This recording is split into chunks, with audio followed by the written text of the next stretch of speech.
আমরা তো জানতাম 2022 সালে রোনাল্ডোর শেষ বিশ্বকাপ, সেখানে তিনি মাঠ থেকে যেদিন মরক্কোর সাথে হারছে ম্যাচ, সেদিন তিনি মাঠ থেকে কেঁদে কেঁদে উঠছিলেন।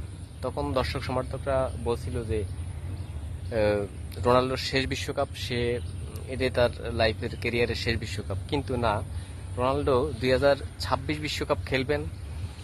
তিনি ম্যানচেস্টার ইউনাইটেডের কোচকে বিষয়টি শেয়ার করলেন এবং তিনি এটাও বললেন যে শিরোপা জয়লাভ করবেন এবং তিনি রেকর্ড করবেন ওয়ার্ল্ড কাপে।